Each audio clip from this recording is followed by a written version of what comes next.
Hey everybody, this is Richie from the Metal Cell podcast. I want to give a shout out first for our main sponsor, Rising Suns, the award-winning brewery in Cork. And I'm delighted to welcome, I have Jim here from Mastiff. How are you, man? I'm right, dude. You? Yeah, great to see you again. First time we crossed paths was Damnation. It was an amazing weekend for, I think, everybody that went. I would say that's safe to say. Maybe there was a few whinging and moaning about a few bits and pieces, but listen, I have every trust in Gav that he's after taking all that on board, and it'll be better next year. I had the pleasure of seeing you for the first time. I didn't know too much about you, Jim, being truthful. You opened the Night of Salvation, and what a way to fucking open. My God, you just fucking smashed it. First of all, talk to me about maybe how you got on the bill itself. Had you any idea, or maybe from that side of it, and then work your way to the actual night? Well, I think we've sort of, like every band in the country, has pestered Gav a little bit. Yeah. Last couple of years, when we sort of believed in ourselves and realised, we are actually good enough to do this properly. Mm-hmm. And then Gav saw us play Bloodstock. Okay. And I think that sort of, he realised then that, yes, they are probably worthy of doing it. And the rest is history, I guess. Yeah, so you got a notification. Which one have you got it, man? Must have been some buzz to get it. I think, it was me. I think he messaged me. It was, yeah. And because of course, originally that night wasn't supposed to be even on the billing as such, wasn't it? No, well, we've played the Night of Salvation when it was at Leeds. I think, if memory serves me right, about 4 years ago. I think. Okay, right on. It was with Leached. They were headlining, and I can't remember who else was on the bill, but it was at Boom in Leeds. So it wasn't part and parcel of the festival, right? And I think it was. I think they've realised what they've got there. Yes. And so I'm glad they have dragged it in, because I mean, like I originally had my ticket bought for the Saturday. I don't know. Yeah, when we bought the tickets, I don't think Night of Salvation was announced. No, I think they only said they were going to do it maybe 2 months before. Yeah, it was late enough. And like married man with kids and stuff, and next minute I see the bill on the Friday night, and I had my head in my hands going, okay, so this is where the divorce comes into play here. Fuck it. And I just went to the maid. I goes, I don't know what, just fucking buy tickets. Let's do it. Let's do the Friday and the Saturday. And man, my God, were we paid back in spades. It was fucking incredible the Friday night. I really enjoyed it. As I said, I didn't know too much about you, but I made sure I was there to see you kick off, and like, you got a great reaction, didn't you?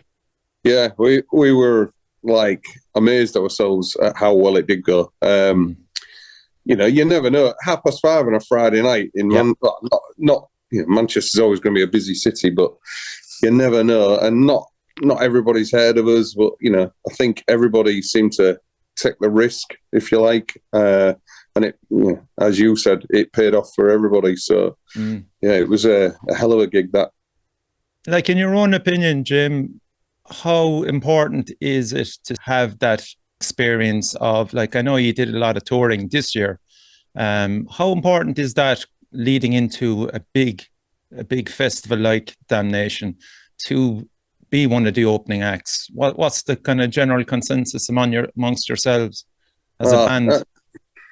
I think we're just happy that people are starting to notice us, as in your Bloodstocks and your Damnation.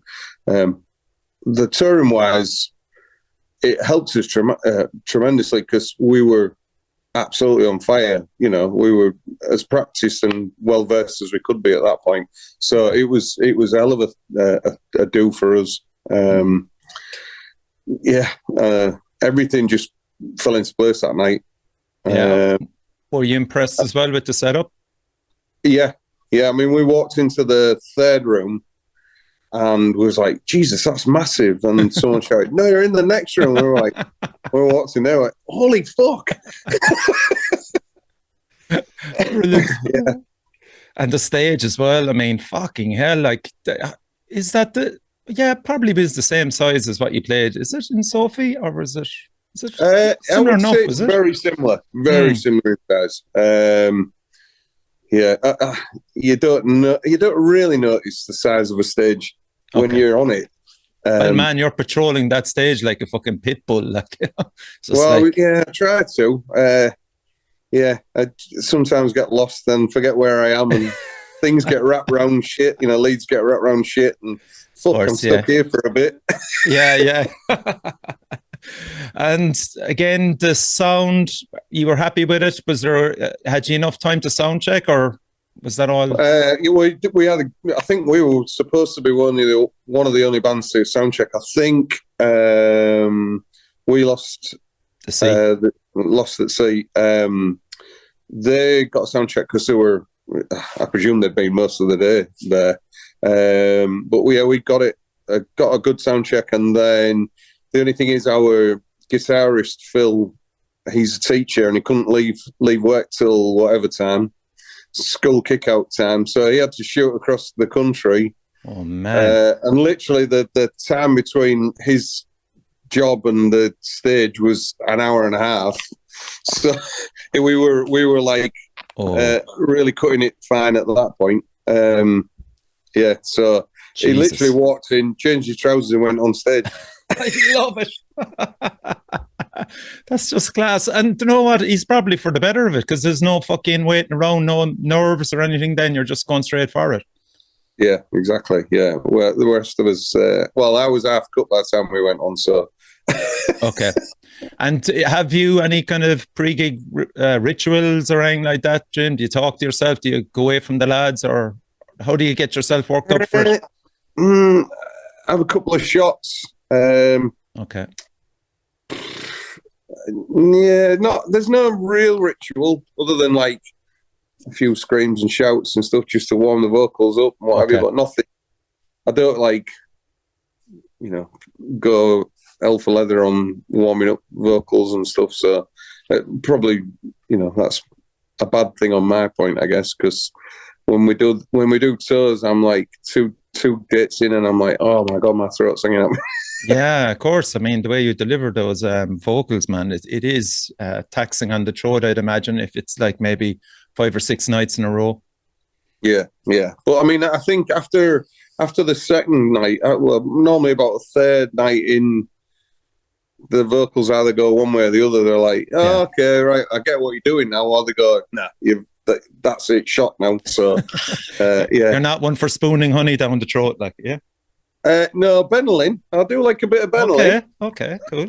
Not like a rapper's juice shot, like the what do they call it? I can't think what they call it now with the benzene. No, okay, right. They've some name in it. Yeah, there is some bloody crunk juice or something like that, but not like that. But Benylin seems to do a good trick. Yeah, and was there much? Did you use the same set list for Bloodstock as for Damnation? We did. Yeah, because we were still promoting the last album, so yeah. Like, I mean, when you have the likes of Fail, Vermin, Beige Sabbath, Repulse, and Pitiful, you're hammering them out, man. It's just like Jesus. Actually, tell a lie. There's 2 new tracks in the bloody set now. We didn't do them at Bloodstock. We did them. Yeah, we did them on the tour, and then we did them at Night of Salvation. So yeah, there was 2 new tracks in there. So if anyone was there and they've heard them, give us some feedback. Okay, but one of them was Pitiful, was it? Yeah. Oh yeah, that was excellent. Yeah, that's a new one. And did we do it? I can't remember. I was half cut, like I say. So. So you experienced it as a musician. What did you feel? I met you probably maybe an hour or 2 after that, I think, down by the bar. Where else would I meet anybody? But you were still buzzing. What did you think of it for yourself as a punter then in there? As a punter, it was amazing. It's just, you know, every band that played on Friday night was class. I was blown away by how good Ithaca are, and Celeste were unreal. They were probably one of the highlights of the whole thing. Yeah. We Lost the Sea for me as well. I really wanted to see that album. I was still a bit high wired for them at that point. So I went and saw them on the Saturday as well. And I got, they were great on Saturday as well. So yeah, incredible musicians. Yeah. It's class. I mean, I've been to Damnation a few times at Leeds, and I think, everyone's sort of, what I've seen is in agreement that the Labyrinth, not having the Labyrinth of Leeds Uni, although it's still an amazing venue, it's just easier to negate or negotiate. Sorry. What about merch sales? How did you do with selling merch on the night? And merch, I don't know what it is with our merch particularly, but we just seem to sell it in droves. So it's great for us. But even before we got out of the boxes, some of the staff were like, "Oh, I want a copy of the album, and I want a long." So we were like, it was, we couldn't wish for a night that way. Brilliant. That's always great to hear for a band, man. Yeah. Well, that's the only way we make money nowadays, isn't it? Yeah, of course. All the Spotify end of year lists and all the rest of it, and then you look at it and you think, right, I've earned 50p. Maybe time somebody, instead of putting shit on, social media, should start paying musicians like they did, or at least a little bit more of a fair cut. Yeah, exactly. I mean, it's just a load of bullshit. I think there's a documentary that exposes it for what it is. I think so. I seen it on some. I think social media site. 5,000 streams and I don't know, something like 10p or something. It was ridiculous. It's crackers. It's absolutely crackers. How the hell that company can justify what they're doing? And I think they're one of the better ones that are paying. I think Tidal are the top ones, and the rest of them are like. Yeah.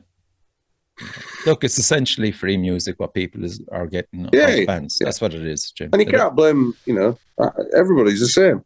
I've got Apple Music, and everybody is going to take it, and what it does for us opens the doors, doesn't it, I suppose? So. It does, because it's this thing now, I don't know, like I wasn't aware of it, but like there's these Spotify playlists going around, and if you get on certain Spotify playlists, it opens doors for you. But, look, it's just a kind of a nod and a fucking, my music, no more than this podcast, is on Spotify. Do I agree with Spotify and their politics? No, I don't. But it's a means for people to get to your music and podcasts. Unfortunately, they've got the platforms, haven't they? And, they do, yeah. And did you do much networking there, Jim? Did you talk to many other bands? A couple. We were friends with Pupil Slicer and Ithaca anyway. Okay, I didn't know that. So they're having a great year. Pupil Slicer as well. Yeah, they were good, really good. But Ithaca, we've done a couple of shows with them in the past and what have you, so it was nice to see them again. And Pupil Slicer, we saw that. Well, I think they were on a couple of bands after us at Bloodstock on this year. So I caught them at Brutal Assault as well. All right, okay, yeah. Well, I had to apologise to him because last time at Bloodstock I was... you can see the theme here. I was wasted, so I said, I remember meeting you, but I can't remember what I said. So if I said anything, obnoxious or horrible, I do apologise. But I think everything's cool that way. So, and I met you on Saturday, and you were on your best behaviour. There was no fear. Well, I was driving on Saturday night, so were you? Okay. Yeah, I had to get. Yeah, I was on good behaviour, sort of. Yeah. And what distance is it from Manchester to Hull? It's only, I can do it in about an hour and a half. Oh, really? Maybe. Okay, that's quite good. Yeah. So, man, tell us about the Hull scene. Is there one? It's coming back slowly. I mean, when we toured, we've been fairly vocal about it, but prior that Hull has not been the best over the last few years, especially, to us, I guess. But when we did the tour, we sort of did it a bit like, what's this going to be like? And it was one of the best shows on the tour. It was ridiculous. Everybody seemed to come out. Wednesday night, it's crackers. Wow. It was blinding. Yeah, really good. That's cool. But yeah, every show there's a.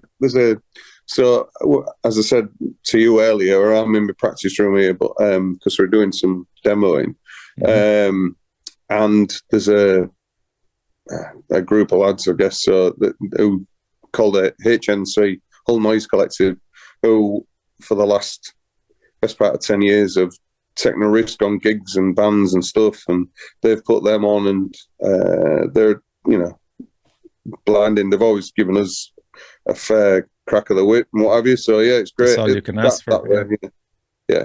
And we'll say for Irish bands that are watching this, what venues are there in Hull capacity wise? Is there just probably like 2 or 3 main ones like most cities, or?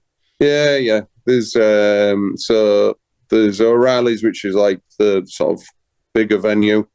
Okay. We did have Tower nightclub, which was, we had Sepultura play here. Oh, wow.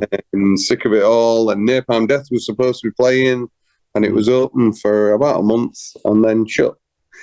Jesus. Found out that, from what we've heard, is that the lads who started it, ended up skinning themselves, and then someone said they think that the roof is ghost on it, so it might be that, but then it could be the brilliant local council being absolute tits as they normally are, and caning them for all they can get, and not thinking that this might turn into a bigger and better thing. So there's always that kind of thing, stigmata with metal, isn't there? They kind of tend to judge us before they fucking hear us or leave us play our fucking gigs, and there's just always seems to be this fucking judgment on any. Yeah. Although it wasn't even just a sole metal venue. They're putting everything on. It was a great venue. I mean, it's a listed building. It's been there like over 100 years now, and it's an absolute class place to play.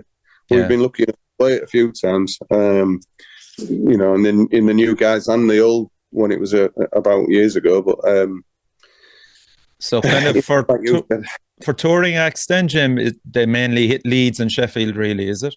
Yeah, I think so. It's down the centre of the country, and Leeds, Sheffield, like you said, Manchester is only an hour and a half away. You've got Huddersfield. What the hell's that one called? Huddersfield's got a really good venue as well, which is probably 45 minutes away. So, and free. We'd say, do you have a van or something that you tour in, or is a car? When we tour, we use a van. You rent one, is it? Pals has got one, rent it off it. Yeah. But like normally, if we're just doing one-offs and stuff, I've got a pickup, so everything goes in there. We can just noodle off in that. Lucky enough, so yeah, cool. So, are you Hull born and raised? Pretty much, yeah. I live in the villages outside of Hull. People will probably say, I don't live in Hull, it's a pop show, I still view myself as a Hullite, so yeah. Cool. And what was it like growing up in Hull, Jim? Like, had you much access to metal? What got you into it? Yeah, I mean, like I said, living out in the villages was a bit more, step back, but I guess when you get to 14, 15 and the booze starts and you think, I'll go in the local rock bar, and mum and dad don't know, and you're sneaking off on train on a Saturday afternoon and then come back spewing and you bump into so-and-so and you bump into X and Y and Z, and I've got like a good set of, not older mates, but a couple of years older, and they were always sort of like, not like gatekeepers, that's the wrong way, but there was always those lads who were into everything, prior to internet. Obviously, it was just fanzines and stuff and word of mouth. I've been going to gigs since, I don't know, 88, 87 maybe. Wow. So okay. like one of my first gigs was Megadeth on the So Far So Good. So How old were you then? No, my first gig was proper metal gig. Was Dio on the Dream Evil tour. Jesus. Yeah, How are you getting into them gigs? Like, you must have been, what, 8 or 9? Am I giving you too much credit altogether? Yeah, a little bit older, maybe. I was probably, what was I, 14? Okay. Yeah, 14, I think. Okay, all right. So you're around my go then. You're like approaching, are you 50 yet? I am 50 now. Yeah, I was 50. Welcome to the 50 club, dude. Well, I'm 51, man. So I was just trying to figure out, Jesus Christ, man, you were getting into them gigs. Yeah, see, where I'm from in Cork, and we'll talk about that later, man, there was nothing coming to Cork at that age, you know, when you were in 88, 87. You get a few UK bands maybe, but like the bigger acts, the Megadeths and all them, they were just hitting Dublin and they were gone, you know. Yeah. I mean, you know, I guess touring isn't that easy, especially back then. But then it was probably easier without red tape wise. I don't know why bands don't seem to tour Ireland. You know, even we're guilty of it. Really, we're going to try and make an effort next year, I think, to come across and. Well, that's why you're on the show, my friend, to get people to. So, if anyone's listening, relevant people listening, please hit us up. Yeah. Absolutely, that's why you're on, man. I said that to you in Damnation. I'd love to get you on, and who knows, a tour might form out of this next year, please God. Like important concerts growing up, Jim, what ones made an impression on you that like made you want to be a vocalist? Well, none of them made me want to be a vocalist. That was another story. That's go on. But like I said, Dio, first band that was properly listened to, and then you know, Megadeth, Metallica, the usual route. I've seen all the old school thrash bands, Priest, you know, Pantera, you know, you name them. I was lucky enough to be able to see them. So, but then most people normally mellow out, don't they? But I think I've got worse as the years go on, and my missus is just like, "What the fuck are you listening to now?" she nearly divorced me once because I was blasting Iron Monkey, and she was like, "What the fuck?" Within a 10-minute journey, she was ready to kill me. Literally, got out of the car screaming, and my pal was in another car behind. It's like, "What are you doing, arguing?" I'm like, "No, she just been listening to music." Oh, class. And the formation of the band, we might as well talk about it. Did you meet in school, or how did that come about, or was there just a place where you all hanging out? Or no, so like I've been playing in different bands for 30 years. Okay. And it was the initial band that we started was a bet.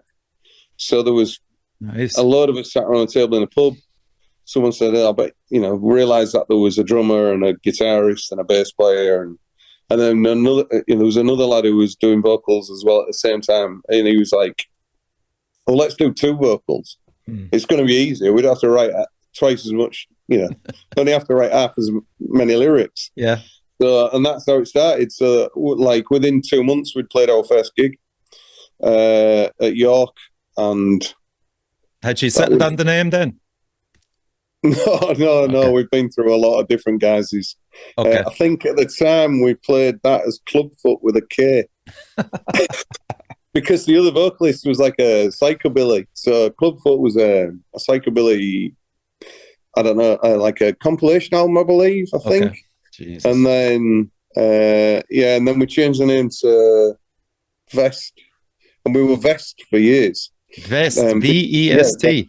Yeah. Oh, thank God you changed that fucking name. That's but then it was at the period of like Helmet and, you know, Tool and all those sort of bands. So we were like, okay, we can do this. We were the Deftones before the Deftones. It was ridiculous. You know, when you listen back to stuff that we'd recorded, we were like, fucking hell, we really were not that bad. Right. And then we became Bulletproof Vest, and then we split up. God knows how many years ago that is.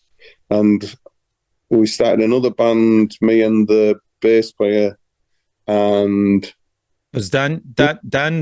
So there was Dan yourself still? No, not even that. No, this lineup has only been together maybe what was it? I think it's 5 or 6 years now, this lineup.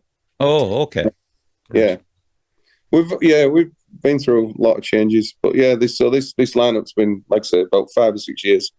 And we've So you ditched. I just want to get you back to. So you ditched Bulletproof Vest, is it? Bulletproof Vest. Yeah, we've been that off. Then we came Trench, right? And then we imploded because we were like, we thought we were more Iron Monkey than Iron Monkey, and I Ate God, and we were like, well, I don't think Andy had mind saying this, but he ended up being an alcoholic. The stories that came out of that, are quite a lot of fucking daft ones, but we ended up playing Dick and Dom in the Bungalow. Oh, we didn't play it. Sorry, our drummer and our bassist at the time ended up on the TV show, on a kids' TV show. What the fucking hell? How the hell? Like the BBC would tend to put the BBC censor in the old one, and the security guards were like, "Well, where are you going? No, you're in the wrong building here." And we were like, "Oh no, that's for so and so." And they were like, "No, fucking hell, they're arsehole at 8 o'clock in the morning." Oh yeah, it just and we ended up playing a gig in London that same night, and anyone stories, but yeah, it was a fucking wreck. We beat the fuck out of each other on stage and shit like that, and trashed venues, and it was getting less and less. Yeah, me and the bass player were always like, "Well, if you're going to do that, I can do this," and it was a downward spiral. And yeah, I remember Raging Speed on standing watching us at Sheffield Corporation, like, what the fuck are these idiots doing? Like trashing it. Jesus. Which wasn't clever and big, and but alcohol again. And I think that was sort of like the end of that band. Really, it couldn't go any further. We thought we were like say Iron Monkey, I Ate God, The Who, and it wasn't going to happen. And then we thought musical differences slightly came into play. Guitarist and myself were sort of going more hardcore again, I think, and Acacia Strain I found those, and I was like, oh, all right, okay, that's what I want to do, that style now. And then we became, we had a short run called Downfall, but like there's about 6,000 bands called Downfall, and then we were like, right, well, the night we were doing one of the first gigs at the Metal to the Masses, we decided to change our name last minute. And we were like, oh no, we're going to go with Mastiff now. So, and that was it. So 8 years ago, I think we changed our name to Mastiff, and that's pretty much the journey then. Yeah, that's incredible. And like the lads that you picked up on the way, were they just mates that you knew from other bands that you trusted them? Yeah, well, Charlie, our drummer, or Mike, our drummer, real name, I've known him for 30 odd years. We've played, he's been in bands alongside out, as we've been playing. And then, we just lads who picked up along the way. And then the only one we were struggling for was a bassist at the time. When our original bassist said, "No, I'm not into this sort of style anymore." And so Matt, our original bassist, is in a band called Battalions, which I'm sure. Oh yeah, I actually met the singer of Battalions at Damnation. Yeah, great set of blokes, and so you can see that like our style and his style was going its separate ways. So, and then we advertised, and it was like the last person that, no disrespect to Dan at all, because Dan come along and was like, oh fucking hell, we don't really know what we'd have done without Dan, because he's a massive part of the band, every which way he can possibly be. Yeah. So yeah, we've been lucky really that way. Yeah, Jesus, that's mad. Some journey, like, and how would you compare the live circuit now compared to back in the day, Jim? I suppose you get away with a shitload more back in the day. Nowadays, it's a lot more hygienic. It's so much fucking harder though. Back in the day, it was so much harder. I mean, to literally write letters to venues to see if you can get a gig. It's and then having to wait, I don't know, a month to see if there's any replies. No replies. And then either ring them, be cheeky swats, and ring them, and eventually either get told to get fucked because you're horrible and you sound like shit, or we'll put you on with some band that probably won't favour us anyway. So but so nowadays, I mean, it's way easier, obviously, and now we've got Tyler, who's our booking agent and stuff. So he's trying his damnedest to get us somewhere with it. So. It is easier now, but probably like you said, could get away with a lot more in the olden days. Yeah, definitely, 100%. And your memory is pretty good, I'd say. But like, can you remember maybe just for Mastiff alone, what was your worst gig and maybe your best gig? Best gig was probably either. I would say it's probably Damnation. Cool.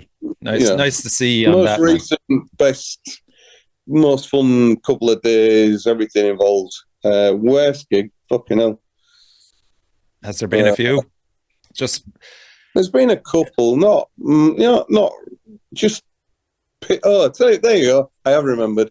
We did a gig in Birmingham. This lady approached us on Facebook. We'll book you. You get 200 quid, free booze. I think there was food involved, a really good rider, blah, blah, blah, blah, blah. Gets to the venue. The venue didn't even know we were playing. Jesus Christ. The lady, as we were going down there, I think one of us looked up on the internet, on the Facebook, trying to get some information as what was happening and blah, blah, blah. And he said, she's just disappeared off the internet. Anyway, by that point, we were past the point of no return. Yeah. Gets to the venue, as I said, nobody knew we were playing. There's another band there who, luckily, were a really good set of lads, but there was absolutely nothing had been done, no booking, no nothing. So we ended up playing to the other band. Their I audience. think the venue gave us a couple of free beers, and I think they gave us a tenner because they felt sorry for us. When was that, Jim? Was that a few years back? Like? That would have been 6, 7 years ago. Yeah. You'd wonder about these people, wouldn't you? Like they exist, they're out there. Like it's more fucking pain in the ass to set something like that and not do it than to. I don't get it. Anyway, luckily we've learned a lot of lessons off that. So yeah, true, man. And do you manage yourselves now, Jim? And as you said, you do have a booking agent, do you, or what? Yeah, we're pretty much self. Yeah, between us all, we sort of manage it, and luckily we're all fairly switched on. None of us are useless at everything, so one of us is normally okay at something. So it's we like to keep it in. Having a manager, it's another cost, isn't it? Oh yeah, absolutely. But you do have a booking agent, is that correct? Yeah, okay. Yeah. So Tyler from Tusker. Okay. He's our boy. So yeah. Yeah. And when did you take on Tyler? Well, he took us on. Okay. Nice. Probably it'll be just over a year ago, I think. Yeah, massive difference. Yeah, it's just he's got the book, hasn't he? He's got the connections and what have you. So yeah, we were actually talking about it on the last podcast. Was it last episode? I think it might have been. Yeah, it's coming out tomorrow with Dog Tired. Just the benefits of having a guy there to do this for you rather than the band, because sometimes a lot of these promoters and gigs would prefer to talk to an agent rather than the band themselves. Would you sympathize with that? Yeah, because they know all the deals and they know what numbers are viable. Because the amount of people who go, "Oh, well, how much do you want?" You go, "Well, am I asking too much? Am I asking too little?" You don't know what other bands are charging. At least someone's got an idea of other stuff.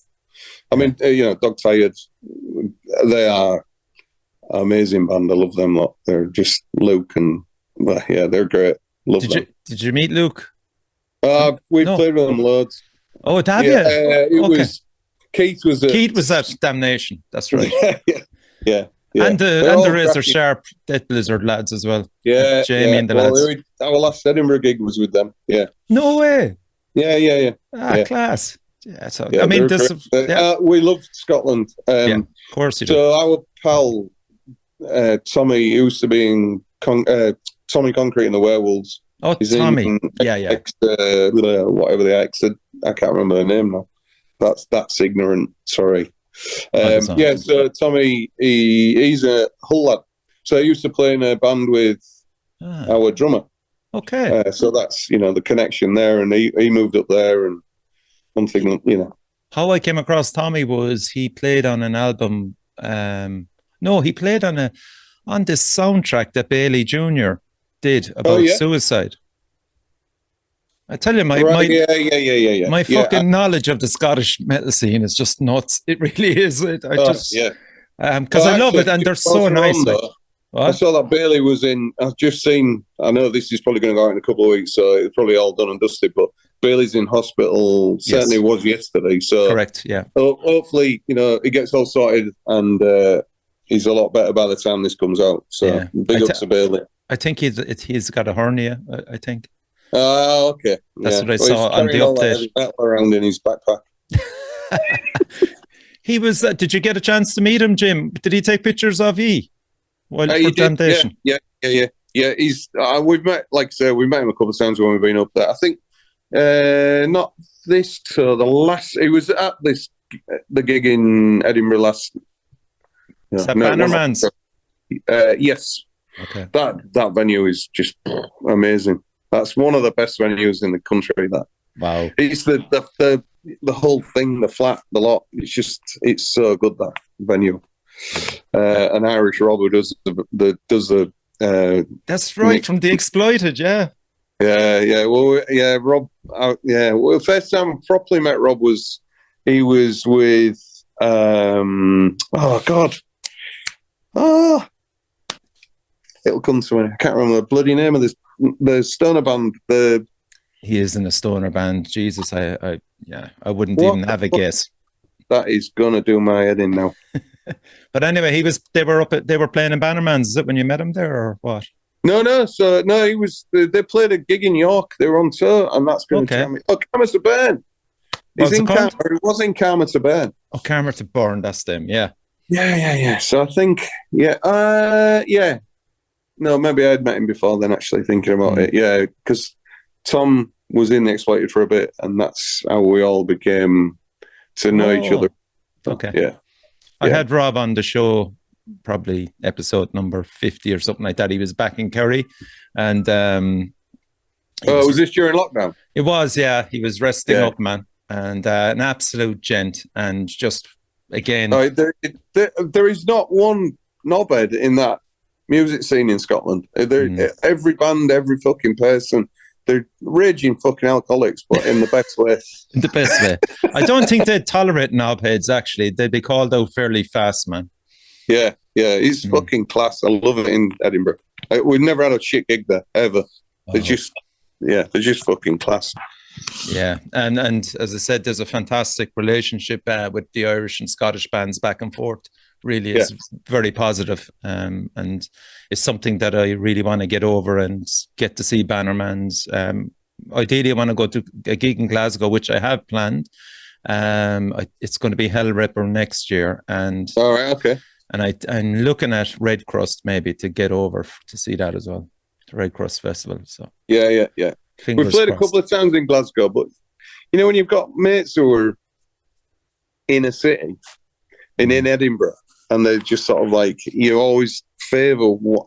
Of course, we shouldn't really favour that because we're a fucking touring band. You know what I mean? We should go further afield, but it's just that not Glasgow, but like when you get past Glasgow and you're going up to Dundee and stuff like that, and it's shit that we're saying this but the fucking drive is horrendous. Yeah.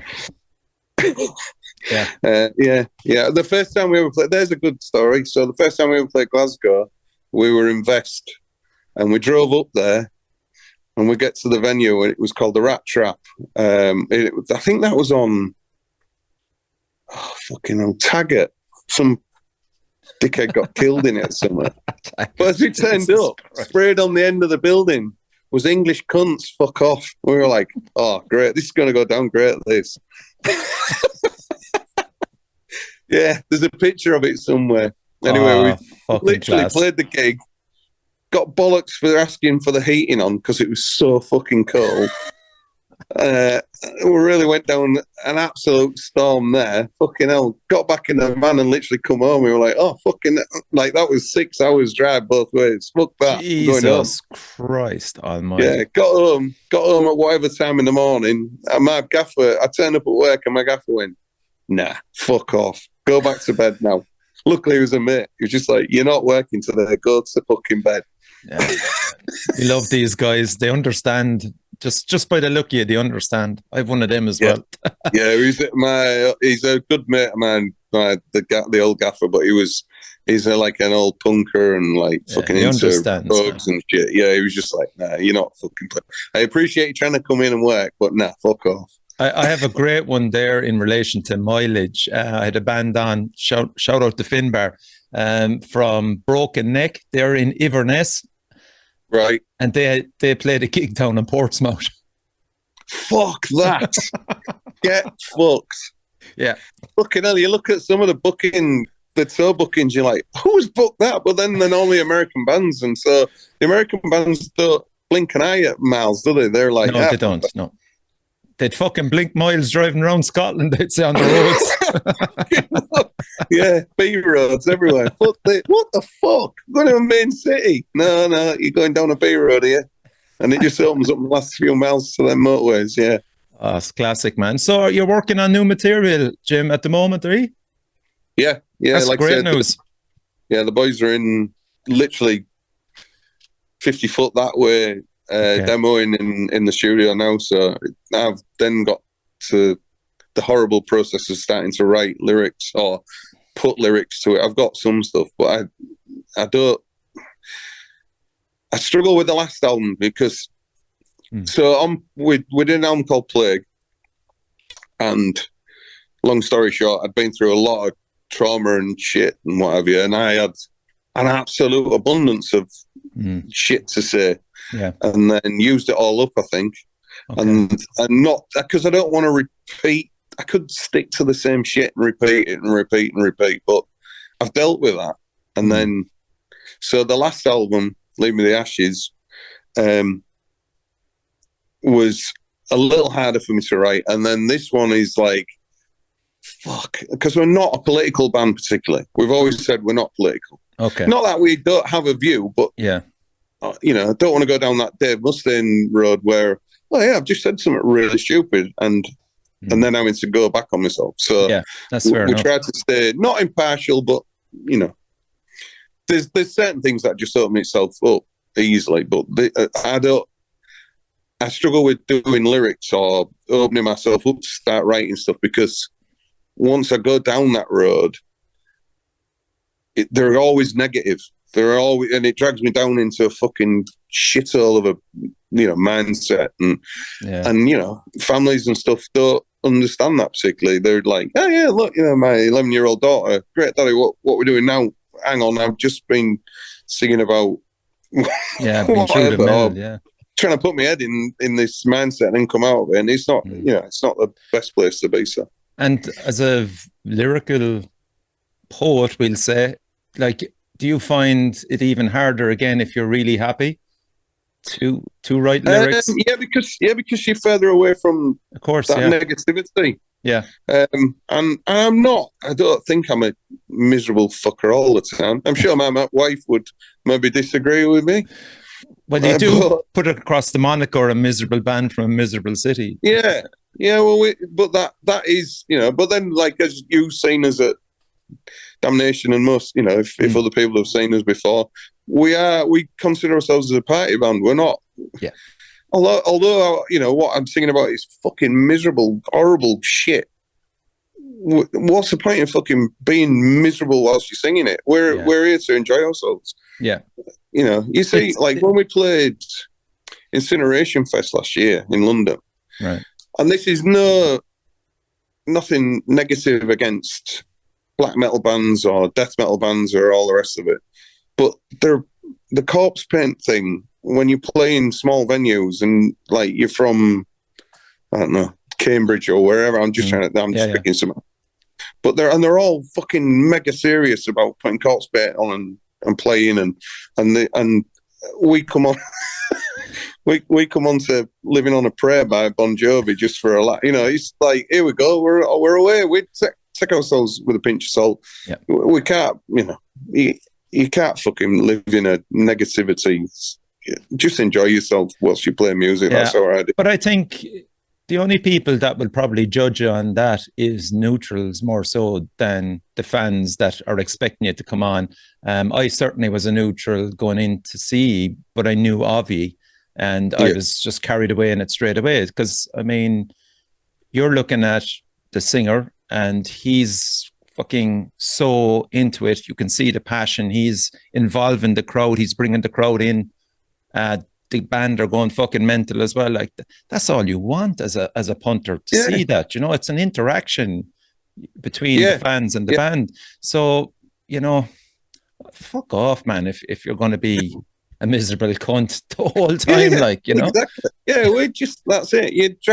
I don't know. There's a moment of like you need to be maybe, like you said, you've got to be into it to be into it.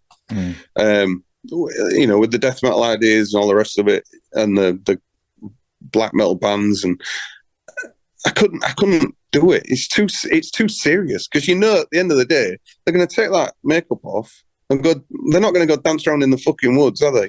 They're going to take their makeup off, go for a couple of beers with the mates, and enjoy themselves. So, you know, but it's their passion. It's their way of getting it out of them as well. You know, I mean, yeah. I'm not having a go. No, I know. I understand. Yeah, it's not. You know, mayhem thing. I don't think the mayhem thing is 100% real because, you know, the corpse paint with that, and anyway, I'm probably opening up a can of worms. I don't want to. We could go down a rabbit hole there, Jim. Definitely. But your point is that if you're seeing Mastiff for the first time and expecting miserable cunts on the stage, you're in for a shock because you're far from it. Yeah. Unless you've had a fucking horrible time somewhere along in the journey towards the gig, but no, it wouldn't even be that because we're getting it out of our systems. Exactly. It's a trade-off, man. And I think that's the biggest compliment to you, that you actually make people, the neutrals anyway, from what I saw, and me included, you made us forget about all the shit in our lives and just absolutely soak up what you were giving us, man. And, you know, it's to your credit. It's to your credit. It's class to hear somebody who, you know, for the first time seen us gets it. Yeah, absolutely. Yeah. So we just talked about lyrics there and inspiration. What can you draw inspiration off there, Jim? You were saying you're struggling at the moment, are you? No, not at the moment. I'm good at the moment, but like, you know, when we were doing the other Plague, I can open that book up. So Plague was done on, lyrically, it wasn't done. That's the wrong word. But so the history is, I lost a son when he was 5 days old, and you know, so that was it. That gave me an encyclopedia to sing about. And then due to that, a few years later, I didn't deal with it very well. Should have gone to counselling, blah blah blah, and I didn't. Thought I was the big man. I'm of that age, same as you. You know, you not bottle it up, but don't talk to people as much as you should. And then, fucking hell, the bubble burst. Yeah. And then I had another pile of shit to deal with that way, and one thing led to another. So the lyrics on Plague, and you know, there's a few bits on Leave Me the Ashes of the Earth, but they are very personal stuff, and that's where I take inspiration from personal. Because as I said, we're not a political band, and I can't sing about fucking partying like Motley Crue or what have you. Do you know what I mean? Yeah. Gotta be realistic. Real life. Yeah. I mean, the UK most itself, like with the whole trauma of, and it is trauma of Brexit and what it entailed for bands in general.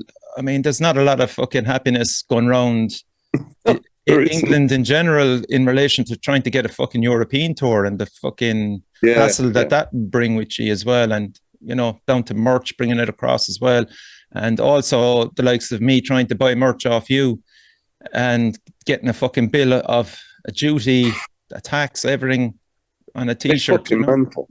I mean, we were led down a fucking path by idiots, and I can't say that I wasn't led down a path, but at the time I was a very different person, and I voted for Brexit, and that's me holding my hands up and saying I was wrong. But I was wrong because I voted against David Cameron. It was just like, I am not doing anything that Tory prick tells me to do. I'm going exactly the opposite way. And like I say, I'll hold my hands up and say sorry. And I wish that we could get another referendum going. And I honestly think that's maybe where they're leading us. I honestly think that's what's maybe happening. So hopefully we'll get another go at it. I mean, we were on about him already, dog tired, razor sharp. They have no qualms about it, man. They just fucking were brought into Brexit kicking and screaming. And they're suffering big time as well up there. So I think if there is a chance, they'd join the EU in a heartbeat. Yeah, well, like I said, I'm one of them pricks that fucking voted the wrong way. Was misinformed, stupid fucking drunk idiot at the time, and not really listening to what I should have been listening to, facts and figures, rather than I don't like David Cameron, so I'm going to vote the opposite way. Yeah, sometimes it can come down to that, even for smart people like yourself, man. Just got this figurehead in front of you there, and you're going, I'm not voting for this fucker, and everything he represents. Yeah. Wrong person to ask for it. Yeah, that's fair enough. What about your relationship with labels, Jim? Let's briefly talk about that. You've had a few. Yeah, well, no, we've only had two. Oh, really? So I thought you did.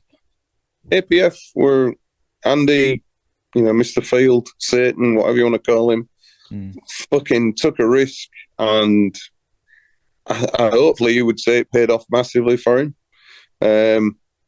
We were like the sore thumb on the fucking label at the time, I think. Wow. He came to see us, I think that was supporting Speed On in Bolton, little gig maybe. Right. And he was like, fucking hell, this is it. Because again, it's just, the party band thing. Yeah. Let's go, we're going to have a good time. People come in, let's mosh, let's fucking enjoy ourselves. Yeah. More than the music, I think he noticed us that way. So, and then we'd done Plague with him, and we were playing a gig with another band, and the guy who was in the other band said, I work for another label. I don't know what your situation is, but, if you ever have a demo or what have you, to send me it and I'll have a listen. Anyway, we sent him the demo, and he said, yeah, I'll send it off. I'll send it off to America and see what they say. Wow. And he's admitted that, he sent it off thinking nothing will happen. And they came back and went, yeah, we'll fucking sign him. So we're like, what? That was more ridiculous. Finding out that the label that Crowbar are on wants to sign you, we were like, what?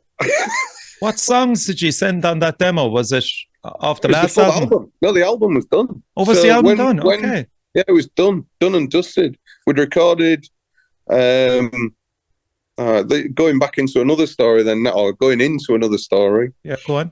We'd done the music. We'd got approached by the game Cyberpunk. Oh yeah, Jesus, my uncle plays that. Yeah, yeah. So we we got approached by Cyberpunk. Do you want to put? Have you got any unreleased tracks? And if you have, would you like to put one out or give us one on this game? We'll pay you a bit of money. Yeah, all right, I'm fine. Fucking great. That's interesting. Yeah, so we did that. No, I didn't hear anything for about a year. Got the money, recorded the album with that money. Okay. And so a year later, we starts getting emails and bits of paper and stuff. Sign this, sign that. This game's coming out. Obviously, there's Jam, our guitarist, is the only one who's really a proper gamer. And he was like, "Fucking hell, I can't believe we've got this." And we were like, "Yeah, what game is it?" Sort of thing. not really into games anymore. Used to be, but like myself. And then it turns out it was one of the biggest games in the world at the time. Although it did sort of flake a little bit on the release because of people getting pushed to push it out too early. Right. So and then so we got the album done, recorded, sent it away. Or sent it to, our contact. He came back and went, yeah, they want to sign you. So, and they were like, so do you need money for a cover and do you want mixing it? No, it's done. It's finished. We got the album. We had the artwork done. Everything.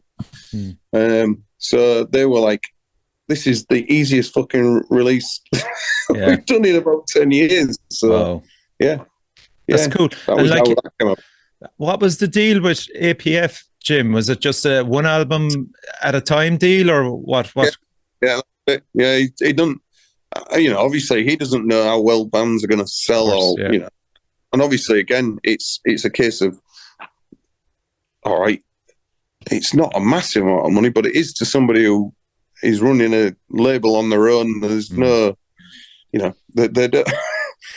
Andy has a very limited amount of funds, and it's one album at a time. So, as in a release and the vinyl to buy and blah blah blah blah blah. Obviously, pre fucking COVID vinyl lockdown restrictions and all the rest of it. So but he did us amazing and put us in the right. Put you in the shop window. Yeah, definitely. Because I have one of their releases, APF's releases, Corrupt Moral Altar. I had them on the show. Lovely bunch of lads there. Shout out to them. And I thought, so before that, then you were just self-releasing.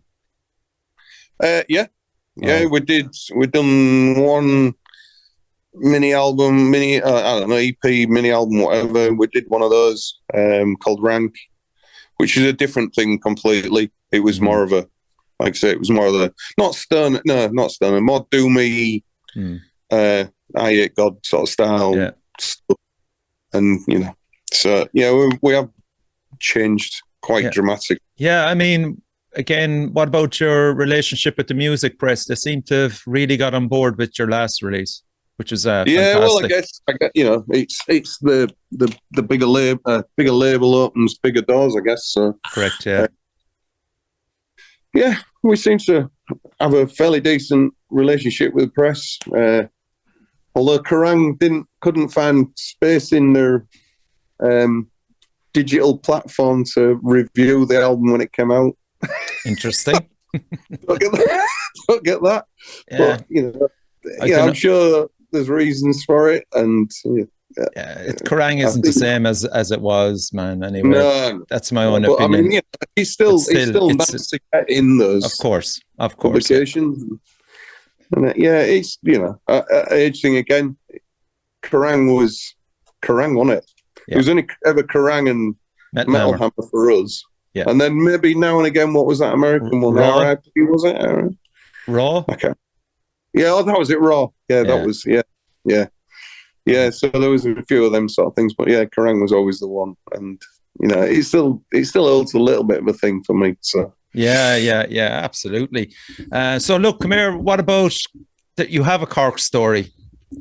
Now you can edit how much of the story you want out of it. I won't crucify you too much, but from my drunken state when I met you, that did stick with me, that Cork story.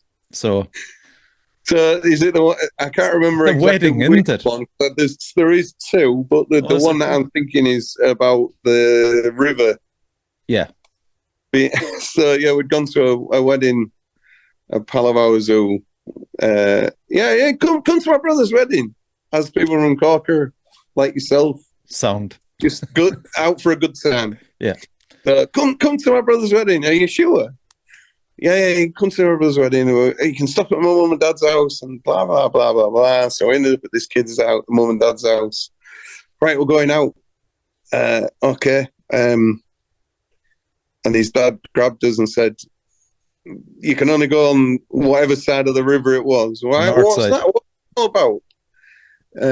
Well, I'm connected, so you cannot go across the other side, because if they find out who you are and who you're stopping with, there's a good chance you might not come home in one bit.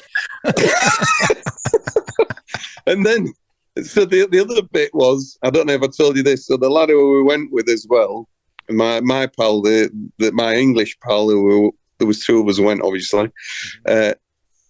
I'm laid in bed one night because I was steaming from the afternoon session, and he's waking me up. Get up, we're going. You got to come with me. I'm like, what the fucking hell's going on? Where are we going? Come on. I've just been punched in this club. And as I'm coming round, fucking, what, you been punched? Right, okay, let's go. Not that I can fucking fight at all. As I'm coming round. So he'd come back to the house, said he was punched. He wasn't ringing you. Okay. Yeah. This was pre-fucking mobiles. Oh, okay. So it's a good bit ago. Okay. Oh, yeah. Okay. Yeah. So get up. Come on, we're going. You got to fucking come with me back to this club. And I'm like, as I'm coming round, I fucking realised he's in an England cricket top. I'm like, are you fucking mental? He's got a big shiner. I'm like, get back in bed, you dickhead. When he got fucking punched, you prick. Jesus Christ. Yeah. That's a classic, man. That's a classic. Right, yeah. I'm going to play a track off your fantastic album, and you got a lot of brilliant reviews for it, and there's a reason why. This song is Repulse, so we'll give it a listen.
Believe you me, when you see that track played live, man, it is fucking face melting. It is absolutely fucking. It's a shock to the system, Jim. It really is, man. And well, there's your lyrics. There's your lyrics as well. Thoughts of bigots control this nation. Yeah. Yeah. Well, that's one of the rare political ones, and it's about our illustrious leaders and being knobheads. Mm. I mean, the video for that, Jim, that's up to 122,000 views. Which was, again, mental. We were like, we're going to put it out. We'll get maybe a couple of thousand. And it just went, I know. And daily, if you could see our WhatsApp conversations, we're like, what the fuck is going on here? Yeah. And who is the dude? Is it Zoiwek? Was he making a cameo appearance or something? No. So Smittens. Right. So Smittens, the guy in the video, is our label dude. He's our okay.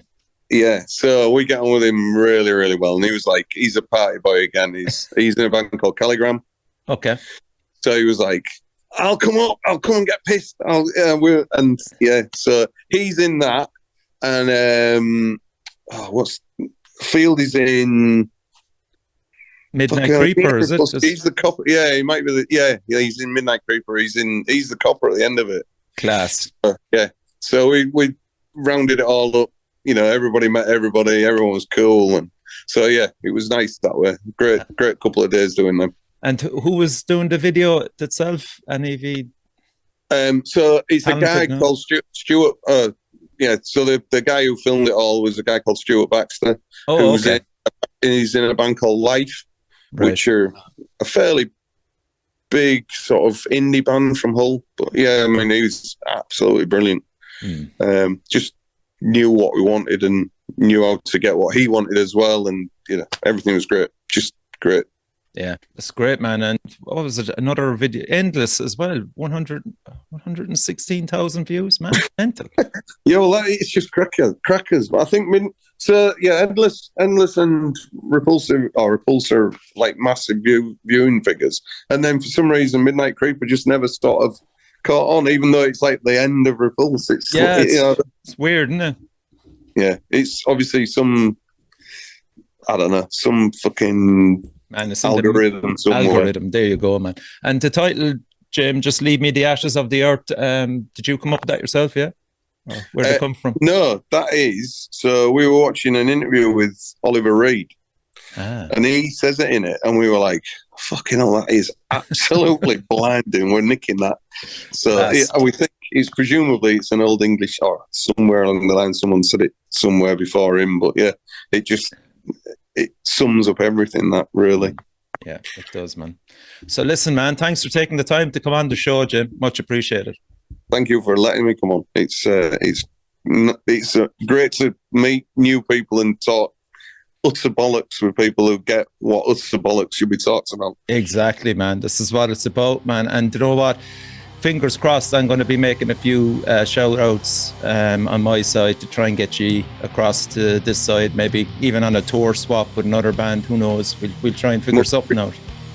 Class. That's splendid. Any help would be brilliant, and we appreciate anything. And appreciate everybody out there who's taking the time to listen to this and to listen to us. So thank you. Yeah, and give a shout out to all the lads as well that are next door. Will do. Yeah, I was asking for. Okay, so that's it. Thanks again, Jim from Mastiff.